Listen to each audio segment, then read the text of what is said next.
Est-il recommandé de fêter après le mariage? Cette thématique revient sur cette table. Mesdames et messieurs, merci de rester fidèles à notre mission. Elles en parlent. Nous allons justement, ensemble avec ces femmes et un homme, pour genrer un peu les choses, débattre autour de cette thématique qui nous vient de vous, puisque certaines personnes disent que ce n'est pas important d'organiser des événements, surtout pas une fête, après le mariage. Il faut faire les choses de manière un peu plus rationnelle. D'autres disent que c'est la seule occasion qui se présente. Pourquoi ne pas la célébrer? Que pensent mes co-débatteurs? Nous en parlerons déjà tout de suite. Et j'aimerais déjà commencer avec la présentation de ceux-là qui participent à cette émission. Un nouveau visage. Elle s'appelle comment? Nous allons le découvrir avec vous. Madame, bonjour et bienvenue. Bonjour, merci. Alors, vous allez vous présenter pour ceux qui ne vous connaissent pas. C'est une première. On vous appelle comment? Ok, je suis Ketia Fouamba. Je suis juriste en droit pénal et criminologie et fondatrice d'Inonje Talita Koumi. Voilà, elle est juriste en droit et criminologie. Voilà, on va commencer justement avec vous. Nous ne parlons pas criminologie, nous parlons mariage, nous parlons fait des sociétés. Est-ce que selon vous, vous pensez qu'il est nécessaire de célébrer l'après-mariage religieux? Déjà, ce n'est pas une obligation, mais c'est un peu nécessaire parce que lorsqu'il y a une grâce qui se présente devant vous, vous devez en célébrer avec vos proches, la famille, mais ce n'est pas une obligation. Mais il y a ceux-là qui... Nécessité ou formalité inutile, selon vous? Ça dépend, en fait. Et d'après moi, c'est pas nécessaire d'après moi. Parce qu'après ça, je pense que la vie continue. Ouais. Il y a des choses que nous devons réaliser, il y a des projets à faire. Donc, ce n'est pas opportun, selon vous, de célébrer l'après-mariage religieux? C'est pas important pour moi. D'après moi, c'est pas important. Très bien. Stella Kitoko, je sais que vous êtes appelée à vous marier bientôt. Prenez ça comme une prophétie. Et si c'était votre cas, généralisons le débat. Généralisons le débat. Est-ce que l'on peut célébrer ou pas l'après-mariage religieux? Déjà, à la base, le mariage, c'est en fait, le mariage reconnu, c'est le mariage coutumier et le mariage civil. Et le mariage religieux, en réalité, c'est juste la bénédiction nuptiale. En tout cas, pour moi, je pense que ce n'est pas une nécessité de faire une fête extravagante pour, je sais pas moi. Non, non, désolé. Pour moi, ça sert à rien. Ça sert à rien. On s'arrête après la bénédiction, s'envoyer à Pamboli ou le pasteur. Un petit cocktail vite fait. Un petit location sale et tout, pas un nécessaire. Petit cocktail, surtout, c'est un ça va vous rattraper. Les gens exagèrent. Dites, hein. Ça va vous rattraper. Mais, non, pour moi, en tout cas, le mariage, moi, je préfère encore, excusez-moi, je préfère encore rater mon mariage religieux, mais avoir ma nuit de noces avec mon mari quelque part. Oh là là, bonne déclaration. Alors, Madame Grace. Oui, merci bien. Moi, je pense que ce n'est pas une nécessité, mais c'est une obligation pour la personne qui se sent capable, qui a une possibilité d'organiser, de rassembler sa famille, ses amis, ses proches. Quelle est sa valeur ajoutée? Quelle est la valeur ajoutée de cette dépense, justement? Parce qu'on considère ça comme une dépense. Ce n'est pas une nécessité, mais c'est une obligation pour la personne qui se sent capable, qui a la possibilité de rassembler. Quand tu as tes moyens, tu penses que, pour moi, j'ai eu des gens qui m'ont accompagné, j'ai eu des gens qui m'ont conseillé par-ci, par-là, les amis et connaissances, la famille. Alors pour moi, je peux organiser une soirée et rassembler tous ces gens et célébrer, fêter avec ces gens. Même dans la Bible, on dit qu'il faut fêter avec ceux qui fêtent. Est-ce que ça réduit la femme ne pas célébrer l'après-mariage religieux? Non, ça ne réduit pas. Parce que c'est un manque de considération, puisqu'on le sent. On doit faire montre de la réalité. Lorsque une femme ne passe pas par cette étape, c'est le monde entier qui est secoué pour dire « j'ai raté mon mariage ». Le mal avec les hommes, les gens agissent en fonction des autres. Pour l'apparence, c'est l'apparence, pour prouver au monde que j'ai rencontré un mari qui peut me faire une fête, qui peut m'acheter 3 robes de soirée pour changer. Ça, c'est la conception des hommes. Mais ce n'est pas une nécessité. Tu n'es pas obligé d'organiser une soirée après ta bénédiction nuptiale. C'est vrai déjà qu'on a 3 étapes. Il y a les 2 étapes civiles et coutumièrement, les 2 étapes où c'est une obligation, il faut passer par là. Mais après la bénédiction nuptiale, c'est l'engagement, c'est comme moi et mon conjoint, on s'est dit, ok, on va les dire, on va demander une bénédiction auprès de Dieu pour pouvoir nous accompagner en tant que chrétiens. Ça dépend de la religion de chacun. Mais après la soirée dansante, là où on s'amuse, on loue les salles, tout ça, tout ça. C'est pas une nécessité, mais c'est une obligation pour les personnes qui se sentent... Pas nécessité, mais une obligation. Oui, pour les personnes qui se sentent capables de... On peut être capable, mais on s'en passe aussi. Ça dépend de chacun, c'est ça. Et si ça dépendait de vous? Moi, j'organise, bien sûr. Très bien. Alors, j'ai l'impression que Richard Moussafiri serait un peu contre vous tous pour dire que c'est une priorité pour lui. C'est une façon d'honorer la femme, à votre avis? Moi, déjà, je crois que l'intervention d'Estella et Mme Kessia, c'est ça. Je crois qu'on doit être vrai dans la réalité des choses. Aujourd'hui, c'est qui cette femme qui va accepter? Nous sommes en pleine République démocratique du Congo et pire, nous sommes à Kinshasa, nous voyons comment est-ce que les choses passent. Qui est cette femme aujourd'hui qui va se mettre debout et accepter qu'un homme vienne l'épouser sans faire la fête? Parce que, voilà, ici nous allons plus loin. Nous parlons d'une célébration de la fête du mariage religieux. Il y a même des gens qui fêtent le mariage civil. Après le mariage civil, tu n'as rien en fait. C'est de la folie. Après le mariage coutumier, non. Moi, je pense que la chose qui fait en sorte que certaines personnes puissent être en désaccord avec la célébration du mariage religieux, c'est Zapiaka. Disons les choses clairement. Ça n'a rien à voir. C'est le manque. C'est le manque. Ça n'a rien à voir. Et ici, si on doit regarder notre conjoncture... En fait, on doit être vrai. Si on doit regarder notre conjoncture, la vie d'après, on doit préparer les gosses et tout ça, tous ces régimes sur une vie... Ça n'a rien à voir. Tous ces régimes sur une vie financière. Tout ça. Ces régimes, en fait, sur une vie financière. Donc, au moment où on se sent dans cette impossibilité, parce qu'après, on ne saura pas vivre, après, on ne sera pas en mesure d'élever nos enfants, après, on ne sera pas en mesure de manger les lendemains de la fête, alors qu'est-ce qu'on fait?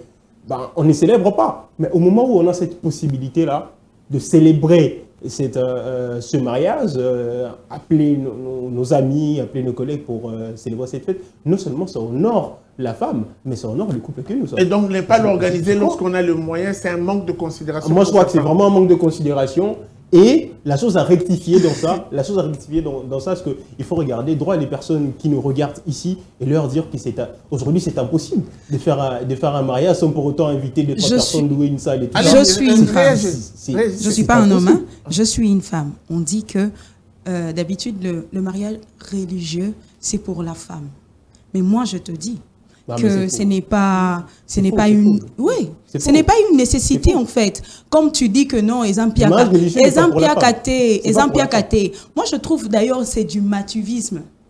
Pas du tout. Je te dis, pas du tout. Il y a ceux qui préfèrent dépenser, je sais pas moi, 15 000 balles pour leur mariage et puis après, ils s'endettent partout et ils vivent malheureux dans leur mariage. Ça, c'est du matuvisme, mon gars. On vous demande de faire une célébration à de niveaux financiers. D'accord? Vous célébrez une fête où vous pouvez dépenser 5 000, vous dépensez 6 000. Mais Moussafiri, nous sommes à qui? Toi et moi, on sait comment ça se passe ici. Moi, je ne pense pas qu'il y a une personne qui va, par exemple, accepter de se marier. Tu es là, si on t'invite à un mariage, par exemple, tu habites...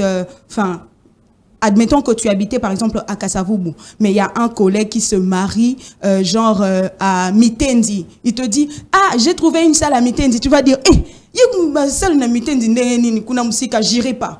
Oh, il ne pouvait pas avancer et tout. Alors peut-être... Au moins, il a fait. Sincèrement, vous allez juger. Vous allez juger le fait que ce soit là-bas. Alors tout le monde... C'est une dépense triviale. C'est pas trivial. Qui peut même désorienter la stabilité du foyer à la longue. Exactement. Le mariage, nous sommes en Afrique. On ne se marie pas seulement pour les personnes qui sont mariées. Ça, il faut déjà le préciser. Moi, je ne me marie pas pour moi. Tu ne te maries pas pour toi aussi. Comment ça, on ne se marie pas seulement pour... Pourquoi déjà? Le mariage, je peux dire que c'est quelque chose qui est fédérateur. Ça fédère les familles, ça fédère les connaissances, ça fédère toutes ces catégories de personnes qui vous entourent. D'accord? Alors, quand on se marie, il faut penser à des gens qui ont été là pour vous, les familles, les gens qui vous ont conseillé. Ils ont été là pendant le mariage coutumier, ils ont été là également. Non, mais le mariage coutumier en soi, c'est quoi? Vous êtes devant vos deux familles, en fait. Vous célébrez devant vos deux familles. Des bases, vous appelez deux, trois de vos proches et puis c'est tout. Mais vous n'avez pas ce réseau. Mais c'est ça même le mariage, Vous n'avez pas ce réseau-là. Mais non. Aujourd'hui, si vous mariez, vous avez, je ne sais pas moi, 500 personnes derrière vous, c'était là. Vous appelez que 5 ou 10. Et les 500 personnes qui restent, les personnes qui vous considèrent vous comme étant proches, et les personnes que vous considérez comme proches, vont se sentir comment? Non, on a Moutounanga n'a pas en fait, avec une haïté. Non, justement. Il y a qu'on t'a pour apporter cadeau na yo. Ouais, mais ça ça veut dire mais maintenant cadeau. Non, pas du tout, pas du tout. J'ai une question pour toi. Participer en ce moment-là des gaietés où nous sommes là ensemble, famille Nangeza, connaissance Nangeza Liba Mastabaza, on sera ensemble et en fait, c'est ça aussi honorer ta femme. C'est ça aussi m'honorer moi en tant qu'homme. En tout cas, ça, on doit se le dire. Enfin, je me redis ceci. Déjà, ce n'est pas une obligation pour moi d'inviter tout le monde. Ce n'est pas une obligation. Alors, le mariage qui est reconnu, c'est le mariage coutumier, le mariage civil. C'est tout. Les mariages religieux, vous les mettez où du coup? C'est pas reconnu. Pardon? C'est ne pas reconnu. Les mariages religieux, c'est un sacrement. Ce n'est pas reconnu. Écoutez, non. Je suis désolé, mais j'ai l'impression que c'est une folie. Lorsque je me marie, je me sens dans l'obligation de présenter mon époux devant Dieu, de présenter notre mais tout justement, c'est ça les sacrements. C'est ça les mariages religieux. Vous dites que c'est... Mais pourquoi est-ce que tu veux organiser une fête? Mais pourquoi est-ce qu'on appelle, pourquoi est-ce qu'on dit bénédiction nuptiale? Est-ce que, attends, le mariage religieux, je ne sais pas, c'est juste présenter notre réunion mais c'est une bénédiction, c'est juste une présentation. Ce n'est pas une obligation. Ce n'est pas une occasion pour faire une fête. Non, à organiser. Moi, je pense que l'occasion à organiser une fête, c'est le mariage coutumier et civil, parce que ce sont des mariages reconnus. Attendez. Et puis, la bénédiction nuptiale, c'est on présente notre couple à Dieu et Dieu nous bénit tout simplement. Mais pourquoi vous mettez ça de côté, d'autant plus que le mariage a 3 niveaux? Non, mais écoutez, pourquoi le dernier niveau, vous le mettez de côté? Je pense qu'aujourd'hui, mais c'est simple. Il y a le coutumier, le civil et le religieux. Nous sommes d'accord. Le religieux n'est pas reconnu. Voilà les religieux comme fête ou les religieux comme bénédiction? Les deux. Pourquoi je dis que les deux? Déjà, le mariage religieux, je le rappelle, c'est un sacrement. Les sacrements, c'est quoi? Est-ce qu'on consacre notre mariage à Christ? Ça, en tout cas pour tout chrétien, c'est une obligation. Oui, pour tout chrétien, c'est une obligation. Et puis après, il y a un moment où on fédère tous les 3 groupes, c'est-à-dire le mariage coutumier, le mariage civil, le mariage religieux. On doit se rassembler tous sur un seul endroit, célébrer pour la dernière fois, et puis chacun va chez lui. Ça peut être sélectif aussi. C'est sélectif. C'est sélectif, je suis d'accord. C'est-à-dire pas trop, comme elle a dit. C'est sélectif, je suis d'accord. Mais le problème ici, c'est quoi? C'est la célébration. On doit célébrer ce moment-là. Sélectif ou pas, ça doit être célébré. Et la célébration, si vous voulez aller dans l'optique de faire m'as-tu vu ou quoi que ce soit, c'est votre problème. Je suis d'accord avec vous. Mais il doit y avoir cette célébration. C'est obligé. Ou sinon... on ne s'est pas marié, quoi. Je dirais ceci. On ne s'est pas marié. Le mariage religieux n'est pas une obligation. Pourquoi? Tout le monde n'est pas chrétien. Il y a des musulmans, tout le monde n'est pas chrétien. Ce qui est obligé, c'est le mariage civil. Voilà pourquoi lorsque je dois me marier, je privilège d'abord le mariage civil et le mariage coutumier. Tout dépend de la religion, mais en tant que chrétien. Voilà pourquoi ce n'est pas une obligation, le mariage religieux. On a du mal à vous entendre. Il faut, si vous avez... Allez-y, parlez. Voilà pourquoi je dis ce n'est pas une obligation. Ce n'est pas une obligation. Je le fais quand je vais. Je peux me marier, je peux célébrer mon mariage coutumier, suivi, et après faire les religieux, après. Mais ici, la grande question. Ça dépend de moi, parce que ce n'est pas une obligation. La grande question qui se pose, ce n'est pas célébrer, et voilà. La question, c'est organiser la fête. Moi, je pense que c'est la pré-fête-là. Oui. Le mariage religieux. Ce n'est pas une nécessité. Et aujourd'hui, rappelons parce que la situation, la situation telle qu'elle est vécue.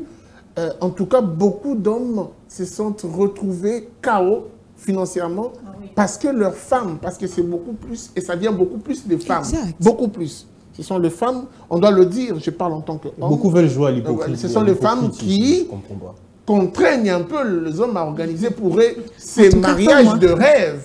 En prenant des... tu vois combien j'ai 500 personnes, écoute, mes copines seront là. C'est beaucoup plus... Les hommes ne sont pas trop exigeants. C'est beaucoup plus les femmes. Alors, au regard de cette réalité, est-ce que l'on peut tourner le dos à ces moments festifs pour dire on se marie, on bénit et on reste à la maison? Et ça, Pierre, quand moi je lui ai répondu, c'est le manque d'argent qui fait dire ça. Vraiment, parce que... Non, mais parce que les femmes avant le mariage, ça stigmatise. Honnêtement, je le dis. Prenez le temps, nous qui sommes encore pas mariés, on a le temps de débattre un tout petit peu sur ces sujets avec nos partenaires. Comment veux-tu que le mariage ça se passe? quand la femme t'explique son mariage de rêve, mais tu es stigmatisé, tu t'es dit, mais est-ce que je serai en mesure de vous êtes en face d'une femme qui dit que pour elle, ça compte pas. Non, mais je crois, en tout cas, je suis persuadé que c'est pour la consommation du public, ce qu'elle dit. Non, mais je suis vraiment sûr, plus que la ça n'a rien à voir. Ah, ok. Que c'est faux. Elle n'est pas vraie. Parce que si on doit... On regarde une femme comme Stella. Si c'est pas n'importe quelle femme, c'est pas la femme de n'importe quel calibre, bien sûr. Elle doit célébrer sa fête de mariage. Pas nécessairement, vous savez. Et moi, quand je la regarde, je vois que c'est vrai. Je suis en train... Écoute, je ne suis pas seulement devant toi. Il y a des milliers de personnes qui sont en train de nous suivre. Notamment le proposant s'il existe. Justement. Et je dis, en te regardant droit dans les yeux, que ce n'est pas une nécessité pour moi. Je ne vois pas pourquoi est-ce que je veux faire, je sais pas moi quoi. Ce n'est pas le fait d'être en piaka. C'est juste que pour moi, ça ne compte pas. Moi, après, je sais pas moi, un mariage civil tranquille, on peut aller à l'église devant un pasteur et tout, on nous bénit. Mais Dieu a reconnu notre mariage, c'est tout. Je n'ai pas besoin de t'inviter, même si tu es un proche. Non, je pense que même si on fait pas cette fête, ces proches-là vont me détester pour ça. Et on est quand même mariés. Non, on sera mariés. En fait, que ces proches me détestent ou qu'ils continuent à m'accepter comme leur ami, je pense qu'ils vont accepter. Je serai mariée avec ou sans ses proches. Mais je ne pense pas que pour soutenir ton ami, par des conseils et tout ça, par rapport à son mariage, cet ami-là doit en retour t'inviter à son mariage. Non. Non, moi je ne suis pas forcément dans ça. Tout ce que moi je vais faire comprendre aux téléspectateurs et à vous, ici, c'est qu'il n'y a pas un moment où la femme se sent mariée que le jour de cette célébration. Ah, ok. Il n'y en a pas. Parce que le jour où se sentir mariée, où la femme avant entre, tout. Ouais. Bah toi, elle est mariée et tout, Milolo et tout ça. La femme aime ça. La femme adore ça. En tout cas, ça c'est la vérité. Mais c'est un dimanche. Ça se passe aussi dans la civile pays harmonie Mais non. Mais moi je te dis. Vous voyez, en fait, je veux en fait. Et là, on a l'impression que les femmes ou le couple se marient pour le public. Non, mais tout. C'est ce que tu dis. En fait, c'est ce qu'on était en train de nous faire comprendre. Au-delà du fait que le mariage soit à nous deux, on ne se marie pas aussi pour nous deux. On doit montrer au monde qu'on s'est marié. Ah, mais oui. Je dois montrer au monde que tu n'es plus accessible à tout le monde.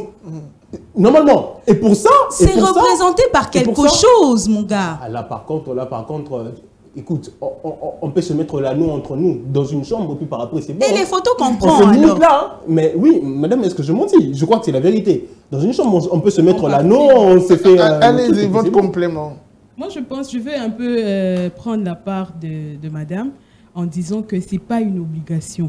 Qu'après la bénédiction... Elle n'a pas dit que ce n'est pas une obligation, elle dit que c'est moins nécessaire. Elle dit que ce n'est pas une nécessité, c'est ça. Ce n'est pas une nécessité pour vous de rassembler les amis, la famille, après une bénédiction devant un pasteur ou peu importe un homme de Dieu. Que vous avez. Peu importe les moyens. Je pense que c'est vrai, mais ça dépend d'une personne à une autre. Pour une autre, peut-être que ce n'est pas comme vous, votre parti, mais il y a d'autres personnes, elles trouvent que c'est important pour elles d'organiser une soirée, de mettre sa robe blanche quand même. Comme moi, par exemple, j'aimerais bien rentrer dans ma robe blanche.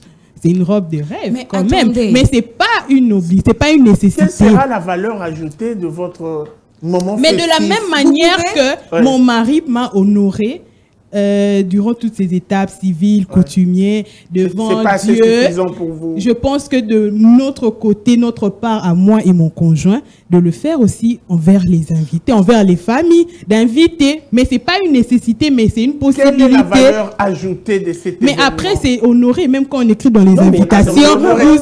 Mais oui, c'est... Aller dans une soirée dansante après le mariage religieux, c'est honorer qui? Il n'y a pas seulement mes invités, mes personnes qui m'ont soutenu. J'aimerais bien partager avec eux la joie que j'ai. Oui, c'est pourquoi on écrit dans une invitation. Vous êtes conviés à tout ça qu'on écrit là dans l'invitation. C'est-à-dire qu'on considère la personne, mais c'est une catégorie, c'est pas toutes les gens. Parce qu'il y a des gens qui sont à l'extérieur, loin, tout ça. Mais on sélectionne quand même quelques membres des personnes et on invite à partager la joie qu'on a ensemble. C'est un symbole seulement, c'est pas une obligation, c'est pas une nécessité. Mais c'est quand même une dépense. C'est une dépense inutile. Assumée, c'est pas une très utile et très important. Très important même. C'est pas souvent. La plupart des gens ne viennent pas les mains vides aussi. Hein. Il y a de ceux qui apportent leur contribution aussi. Mais on ne compte pas sur ça. Je veux partager avec vous un témoignage. Je le dis comme témoin vivant et oculaire. J'ai vu un couple se marier. Le gars a dépensé plus de 7 000 $, tout y compris. C'était un monsieur qui se recherchait. La pression de la femme, encore une fois de plus, l'a amené à faire des dépenses fous ou folles, ça dépend. Et après, ils ont passé une semaine à ne manger que le gâteau de mariage. Puisqu'ils n'avaient plus rien. Et ils mangeaient le gâteau de mariage chaque jour. Mais le bain est à ce niveau-là. Alors, là, il y a un danger. Oui, c'est à ce niveau-là où tu dépenses parce que tu es sous pression, parce qu'on t'a imposé ou on t'a... Mais c'est ça la réalité d'aujourd'hui. C'est ce que vous n'arrivez pas à comprendre. Il ne faut pas arriver à cette étape-là. Alors, Richard Moussafiri. Non, vous n'arrivez pas à comprendre. Qui n'arrive pas à comprendre? Toi surtout, tu n'arrives pas à comprendre que, en fait, c'est la réalité d'aujourd'hui. Tu vois comment tu dis, il faut, c'est obligatoire, truc. Non. La question qui arrive en fait. C'est toi, en tout cas, c'est les gens comme ouais, c'est d'ailleurs ça. Tu n'as pas d'argent, tu te maries pas. C'est d'ailleurs ça la question. Et donc, selon vous, si l'homme n'a pas le moyen pour organiser cette ultime phase, qu'est-ce qu'il doit faire? N'est pas s'abstenir, n'est pas se marier. Déjà, il faut comprendre une chose.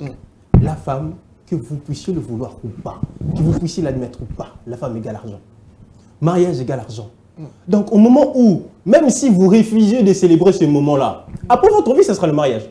Et après votre vie, ce sera les dépenses. Ce sera l'argent qui va partir encore. Que vous puissiez le vouloir ou pas. C'est ça la réalité. Donc, au moment où vous n'avez pas l'argent... S'il n'y a pas le moyen pour cette étape... Au moment où vous n'avez pas l'argent, préparez-vous encore.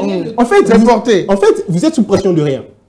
Et la vraie pression dans le processus de mariage, encore et une fois de plus, c'est la femme. Toujours vous, en fait. Parce que le mariage, c'est pas l'homme. Le mariage, c'est la femme, en fait. Je suis là pour t'honorer. Et je comprends pourquoi est-ce que beaucoup des hommes vivent sous la pression. Je suis là pour t'honorer, c'est la partie où nous sommes devant la famille coutumièrement. À l'église, c'est moi et toi, on part pour la bénédiction. Vous savez pourquoi? Non, mais moi, en fait, je vous comprends parce que vous n'êtes pas encore marié. Et s'il y avait une femme mariée ici... Il n'est pas non plus. Ça fait rire. Non, mais... J'ai participé à des mariages. Mais nous aussi, c'est dû à une expérience. Je crois que nos participations n'ont pas été pareilles. Parce que moi, je regardais comment est-ce que les yeux de ces femmes brillaient. Les yeux de ces femmes, c'était hallucinant de voir comment est-ce que ces femmes se sentaient. Surtout ces femmes qui ont eu beaucoup de relations précédentes qui n'ont pas abouti, quoi. Okay. Surtout celles-là. Ouais. Non, mais elles se sentent au firmament du bonheur. Parce qu'elles se disent finalement, ah, ok, Nabali. Et le meilleur moyen de montrer que je me suis marié, c'est de le prouver au monde. Il faut le prouver, il faut les vidéos, il faut le photo, il faut ça. Est-ce que tu t'entends parler là? Moi, je pense que cet effet de prouver signifie juste impressionner. On ne se marie pas pour impressionner les gens. On se marie pour vivre ensemble. C'est ce qu'on fait, tu veux qu'on fasse. Non, l'arte, il va la paix. Moi, mon plaisir à moi, c'est je vais à l'église avec ma robe blanche et mon homme habillé en veste. Le pasteur dit, je vous déclare mari et femme. Ok, d'accord. On rentre à la maison. On rentre à la maison. On fait nos bagages. Écoute, on n'est pas faire le cocktail. On sort de l'église. On fait nos bagages, nous deux, mon mari et moi. On s'envole. On s'envole pour aller dépenser 10 000 $. Où on part? Ça, c'est mon mariage. Je profite pleinement de... Ouais, ça, c'est pas le mariage. C'est pas de l'égoïsme. Qu'est-ce que tu racontes? Ça, c'est ce que je veux. C'est ce que je veux. Voir mes yeux rayonner, vous allez le voir devant le pasteur, c'est tout. Tu veux voir ça où encore? Non, mais non, la soirée dansante. Attends, non. Ce sera pas pareil. Non, devant les mariages, en fait, devant le pasteur, nous sommes limités à faire beaucoup de choses. C'est ça aussi. On dépense inutilement. On dépense inutilement. On dépense inutilement. Tu sais, aujourd'hui, la salle, tu vas aller louer une salle, par exemple, c'est à 2000. En tout cas, pas moins. C'est pas moins. 2000. On te dit que non, le service traiteur, c'est par exemple 50 $ par tête. Et puis, si tu essayes de négocier, c'est 35 $ par tête. Mais ces gens-là que vous invitez, vous allez inviter des personnes, bon, ils ne m'apprécient pas, mais ils n'ont pas invité, comme on a des mariages dans les agrafes. Il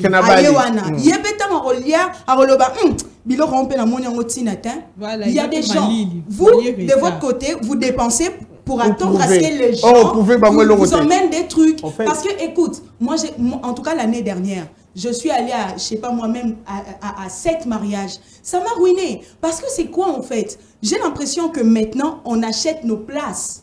On achète nos invitations pour le mariage. Donc, quand on t'invite, c'est moyennant quelque chose. Voilà. Il faut, en revanche, emmener quelque chose. Cadeau. Encore pour des gens qui n'ont pas assez de moyens. Les mariés attendent ça. Encore pour des gens qui n'ont pas assez de moyens. J'ai participé à de nombreux voyages et à de nombreux mariages. On doit nécessairement organiser ça. cet événement pour recevoir de cadeaux ou pour se faire plaisir. Pas du tout. Raison pour laquelle je suis en train de dire. Raison pour laquelle je suis en train d'aborder ce problème financier. Je connais de couples mariés qui ont invité des gens qui n'ont demandé ni ramené rien du tout. En tout cas, ils sont rares. On a besoin de rien. Ils sont rares. Tu suis des films, Moussafir? Non, je ne suis pas des films, je suis dans une réalité.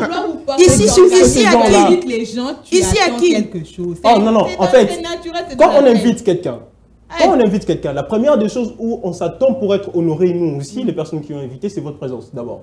Et pourquoi il y a pas où on invite les gens à ramener les cadeaux? Non, mais ce sont des personnes qui veulent les cadeaux. Si tu veux pas les cadeaux, tu 6 mois, je me sens financièrement épanoui. Ma maison est remplie. Pourquoi j'aurais besoin de votre sac à main? J'aurais besoin de votre... Je donne tout à ma femme, c'est bon, vous n'êtes pas en mesure de venir... J'aimerais dire ceci. Bon, en fait, ça dépend aussi. Peut-être que tu es stable financièrement, ça dépend. Récemment, mon père m'a dit, je préfère organiser une collation pour toi, location d'état de défense. Je dis non, je ne préfère pas. Pourquoi? Parce que je pense prêter serment. Je me suis dit, je vais pas organiser une fête et après la vie continue. Il vaut mieux prêter serment avec cet argent que de faire de dépenses inutiles. Vous me rejoignez, c'est encore un problème d'argent. Pour dire ça veut dire que ça sert à rien d'organiser l'événement. Après, c'est une vie. Comprenez-le bien, c'est un problème d'argent. Nous devons nous organiser. Nous aurons des enfants. Nous aurons une famille à nourrir. Nous aurons en fait des activités à faire. On ne peut pas dépenser inutilement. Lorsque j'ai commencé, j'ai dit une petite réception, bon c'est bien, mais faire de dépenses inutiles, ça ne sert à rien. Parce que déjà après le mariage coutumier, et moi je suis très contente avec ce qui se passe maintenant. Parce qu'auparavant c'était après le mariage civil, la fête, coutumier, la fête. Mais aujourd'hui c'est le matin, le civil, le soir, coutumier, pour éviter certaines dépenses. On a moins de parce que c'est pour réduire... mais oui, mais t'es pas de la famille de Bill Gates. Il y a un manque d'argent. T'es pas de la famille de Bill Gates. Mais je suis très conscient de ça. Oui. Vous me rappelez, je suis de la famille Moussa. On va essayer de comptabiliser un peu tout ce qui intervient. Comme cela l'a fait, l'allocation de la salle, pas moins de 2000. Service traiteur, pas moins de... Ça dépend du nombre d'invités. On est peut-être au-delà de 3000. Vous avez 5000. DJ ou sonorisation, vous avez ça. En tout cas, vous avez la chance peut-être d'aller plusieurs fois dans des mariages, moi peut-être moins. Service protocole, encore une dépense. Location véhicule, pour ceux qui n'en ont pas ou qui aimeraient bien faire un mariage de rêve avec limousine, je ne sais quoi, encore de l'argent. Séance photo, de l'argent. Prise de vidéo, modérateur, gâteau, et puis démonstration dans la salle, et puis maquillage de la femme, c'est pas moins de 300 $. Le changement qu'il y a civil, religieux, puisque maintenant on pense avoir réduit. Non, on a plutôt compressé et gonflé les dépenses. La journée, vous devez vous habiller pour civil, vous avez une nouvelle robe, nouvelles chaussures, nouveau sac. Et puis le soir, vous avez peut-être une autre activité, nouveau sac, nouvelle robe, nouvelle veste. Et puis encore la soirée dansante, vous avez autre chose. Quand on met tout ceci, c'est un paquet pas de moins de 7 000 $ à dépenser. Ben alors. Et pour des jeunes couples, des personnes qui sont en train d'embrasser la vie nouvellement, c'est quand même une occasion à conseiller, Richard Moussa. Vous voulez embrasser la vie à un niveau où vous voulez embrasser que vous ne pouvez pas embrasser, n'embrassez pas. N'embrassez pas. Au moment où vous voulez embrasser un niveau de vie, que conseillerez-vous à une personne qui a de quoi organiser son mariage coutumier, la dot, l'après-dot et le civil, sans pour autant avoir de quoi organiser l'après-religieux? Que conseillerez-vous à cette personne? Moi, je pense que la meilleure des choses, que vous n'êtes pas sous pression. Même le temps ne vous fait pas la pression. Donc il faut attendre. Il faut attendre, préparez-vous. Et reporter. Préparez-vous. Préparez-vous. Vous n'êtes pas sous pression. En fait, moi, je crois que Beaucoup de fêtes où on est souvent dans cette optique de choses-là. Nous sommes à Kin, hein. Moi, je suis un vrai Kinois et je dis vraiment les choses que je remarque à Kin. Du vécu à Kin. Beaucoup de gens qui sont dans cette optique-là de choses, ce sont les mecs qui engrossent leurs femmes avant le mariage religieux. Beaucoup en tout cas sont dans ces cas-là. Alors, on va dans l'empressement, puisqu'on n'est pas prêt. Vite fait. Religion, comme ça, la honte, on a passé des moyens parce qu'on veut voir l'anneau, il faut beau taille, tout ça, tout ce qu'on dira, tout ce qu'on a coutumier, et puis par après, on commence notre vie. Comme on va légaliser après. On va légaliser après. Beaucoup de cas sont comme ça. Mais des gens qui s'assument, elle dit que non, j'ai pas de pression, je sais me respecter, je sais me contenir aussi. On va aller jusqu'au bout. Arrêtez de soustraire la dernière phase là. Oh non, je ne sais pas faire mariage civil, je ne sais pas célébrer mon mariage religieux plutôt. Mais écoute, si tu n'as pas d'argent, tu attends et tu te prépares. Pression au Yunnan. Écoute, attends. Ça fait rire. Ça dépend de la famille. Ça dépend de la femme que tu auras. Tu sais, moi, je vais te raconter l'histoire d'un ami qui s'est marié. C'était pour lui, il aimait sa femme, il lui a demandé en mariage. Au bout de, il a fait sa prédote. Au bout de 8 mois, sa belle-mère a dit, si tu ne viens pas épouser ma fille, je vais lui passer à un autre homme. Et il était là, il n'avait pas d'argent, il était là en train de, comment je veux faire, il s'est démené. Sa femme ne comprenait même pas ça. Il était dans l'obligation, en fait. Et il était là en train, je sais pas, je peux prêter de l'argent, je peux emprunter ou... tu vois, c'est compliqué.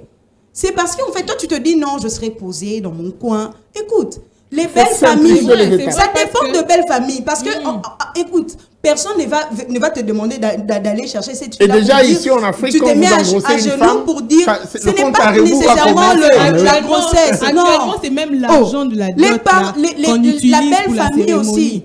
Les belles familles sont compliquées. Moi, je te dis, je t'informe que les belles familles sont compliquées. Toi, tu vas, tu demandes en mariage leur fille et puis tu la laisses là pendant 1 année, 2 ans. Tu dis non, je m'organise pendant 2 ans, 3 ans et tout. Et cette fille-là, sa famille va dire, ce gars-là, c'est un escroc. Moi, Richard Moussafiri, j'ai des principes dans ma vie.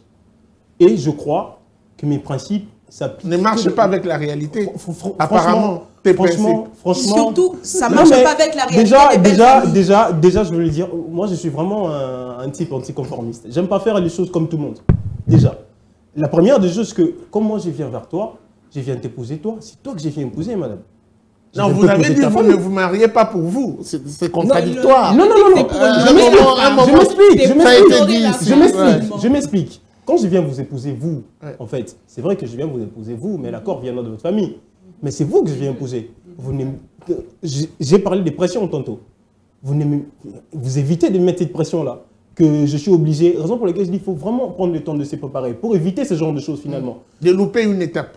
Voilà, tout justement, parce qu'au moment où vous n'êtes pas en mesure de faire le mariage religieux, vous n'êtes pas en mesure de le faire, pourquoi vous allez déposer votre dot, parce qu'il y a d'autres familles comme ça. Vous déposez la dot, et cette famille ne va pas vous attendre durant 1 an. Non.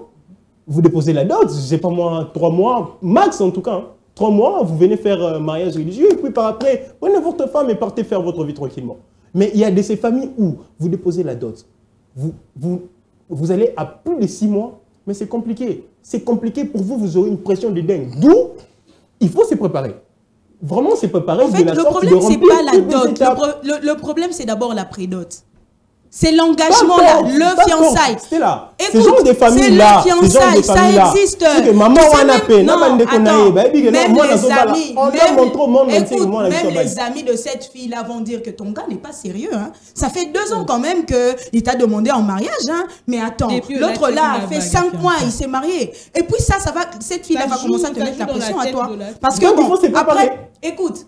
Non, il faut se préparer. Tu sais, on est à Kin. On a vu des gens fiancer les filles d'autrui faire 10 ans et puis après venir dire que, bon, d'accord, Dieu a dit que c'est pas toi, c'est quelqu'un d'autre. Tout justement, finalement, toi, tu vas me dire que non, je suis tranquille, je me prépare. Finalement, non. Maman, on va faire simple. Je ne suis pas prêt pour te marier, je te marie pas. On va faire simple. Je ne te marie pas. Mais écoute, moi, je ne te comprends pas. Tu dis que le mariage, c'est beaucoup plus pour honorer ta femme. Ta femme, voilà, laisse-moi être prêt. Que moi, j'ai besoin de faire les choses simplement. On va faire ça, on va aller à l'église. Même dans cette simplicité, tu me laisses être prêt à accomplir ta simplicité. Non, mais ça, c'est de la dictature, mon gars. C'est la dictature. Qui marie? C'est toi qui maries. Mais tout justement, tu me laisses être prêt. Alors? Et je dois t'honorer dans toutes les étapes. Oh, mais si moi, je t'ai proposé... J'étais dans des mariages où je vois l'homme qui est même pas en mesure. C'est que tu te maries, mon gars. C'est qu'en tout cas, le mariage, c'est beaucoup plus pour toi, c'est pas pour la femme. Même, on s'en dit que mon bel azol est là. J'ai pas assez d'argent même pour payer. Pour la facture, tout ça. Mais moi, j'ai fait beaucoup des MC dans le mariage. En tout cas, j'en ai fait beaucoup. On s'en dit que vraiment, pour proposer un prix dérisoire.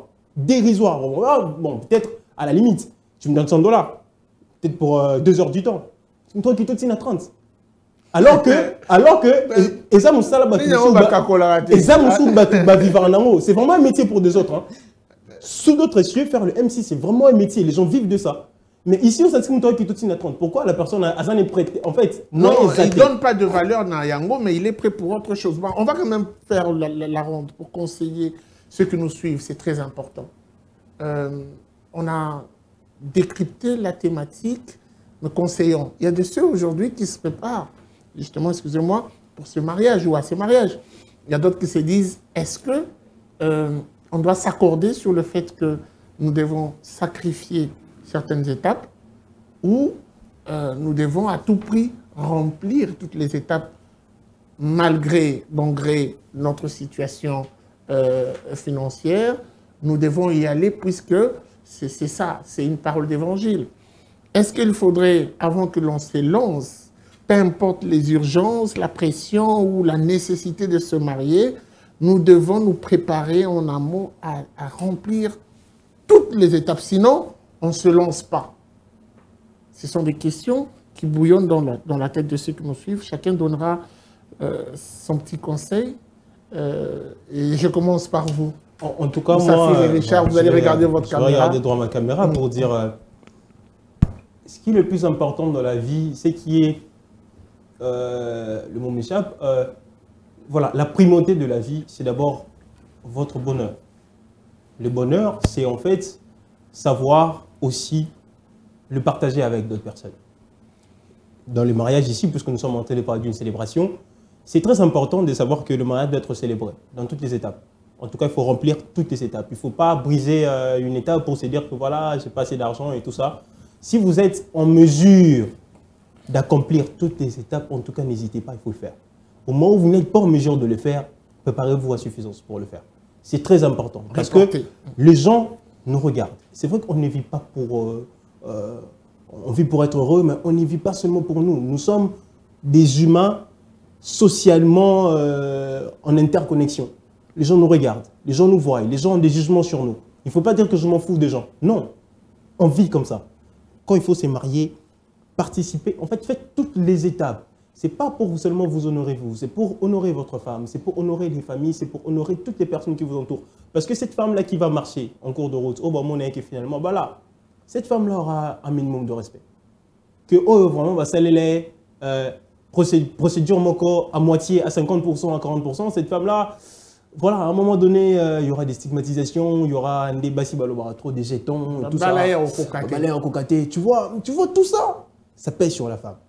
Et la meilleure manière d'honorer votre femme, les gars, en tout cas, ça je dis vraiment aux hommes, pas aux gars. Voilà, je l'ai dit aux hommes, la meilleure manière, en tout cas, l'homme qui peut acheminer toutes les étapes, finaliser. Et la fête là, la fête, il faut vraiment faire ça, contrairement à des propos assez fallacieux que j'ai entendus ici. Il faut faire toutes les procédures et c'est très important. Très bien. Alors, je sens que Stella a envie de sauter sur vous. On va quand même laisser parler votre point de vue. En tout cas, moi, je dirais aux hommes que si vous trouvez une femme qui vous facilite la vie, en tout cas, ne vous dites pas que vous l'avez mariée à moitié. Le mariage, c'est vie entre deux personnes, pas avec les proches. Non, quand vous aurez des problèmes, ces proches-là ne seront pas là. Alors, faites bien les choses pour que, après le mariage, vous vivez votre vie très bien et ne pas manger le gâteau de votre mariage pendant 7 jours parce que vous manquez. Alors, je pense que si vous pouvez, parce que à mon avis, moi, ce n'est pas nécessaire, mais si vous pouvez faire quelque chose selon vos moyens, faites-le. Mais sinon, n'allez pas à prouver aux gens que non, moi j'ai fait une fête pour honorer ma femme. Ça n'a rien à voir.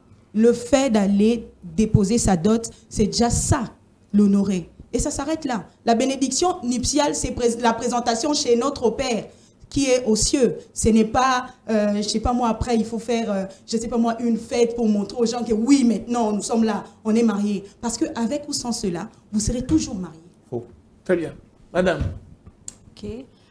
Moi, je dirais, nous devons en fait enlever cette conception que nous avons. Nous sommes obligés d'organiser une fête. Nous devons enlever cette conception. On se marie pour vivre ensemble parce que je ne peux pas vivre avec un homme qui ne m'a pas épousé. C'est un péché. Je dois obéir à la parole de Dieu.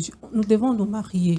Alors, nous devons arrêter avec le prestige. Je me dis, j'ai un homme qui gagne $500 par mois, supposons, et nous devons organiser une très grande fête, tout ça. Je me demande combien nous allons dépenser. Donc, il sera obligé de vider toutes ses économies juste pour organiser une fête. Et après, demain, nous serons là en train de souffrir. Pourquoi? Parce qu'on n'a rien. L'argent se cherche. Mais non, l'argent se cherche, oui. Mais nous devons nous organiser parce que nous sommes en train... Donc, pas dans son jeu. Finissez votre pensée. Donc, l'argent se cherche, je ne refuse pas. Mais avant de se marier, nous devons nous organiser. C'est-à-dire, après les mariages, la vie continue. Nous devons louer une maison, nous devons nous nourrir, nous devons, en fait, nous aurons des enfants, nous devons s'occuper de la famille et tout ça. L'important, c'est que je me suis mariée et c'est fini. S'il y a des moyens, on ne refuse pas. On peut satisfaire nos proches, mais ce n'est pas une obligation pour nous. S'il n'y en a pas, on a des projets, on a une vie qui continue, qui nous attend. Alors, ce n'est pas intéressant d'organiser une fête, toute une soirée dansante pour deux invités. Merci. Tout ça, ce n'est pas intéressant. Merci. Alors, moi, j'aimerais dire ceci, que le mariage, c'est un consentement de deux personnes. Alors, on ne se marie pas pour son propre bonheur. On se marie parce qu'on aime la personne avec qui on veut passer le restant de la vie. On se marie parce qu'on prend la décision, l'engagement de vivre ensemble. Et il ne faut pas se marier pour impressionner les gens. Il ne faut pas se marier parce que ta copine ou ton ami t'a conseillé de prendre la personne. Non, ça remonte de toi, de ton cœur. Je pense qu'après la décision, la célébration après la soirée, cela dépend d'une personne à une autre. Si tu penses que selon tes moyens, tu ne peux pas organiser une soirée pour rassembler la famille, les connaissances, ne le fais pas. Limite-toi à l'église. Mais si tu penses que cela ne te coûtera pas après, tu peux organiser une soirée, tu peux rassembler la famille et célébrer avec les membres de la famille. Donc, mais ne rentrez pas dans la partie où il faut impressionner, il faut vivre pour les autres. Ça, c'est un péché. Vis selon tes moyens, selon tes limites. Je pense que cela est bon pour moi. Merci beaucoup. C'était donc, voilà, cette émission débat autour de cet événement, le mariage, mais l'après-mariage avec cette activité qui s'organise, ce moment festif. Beaucoup ont donné leur point de vue. Nous vous conseillons d'être rationnel et surtout être très réaliste face à cette situation qui, de fois, départage certains dans le couple. À vous de juger et la suite, c'est au prochain numéro avec le même plaisir. Au revoir et à très vite.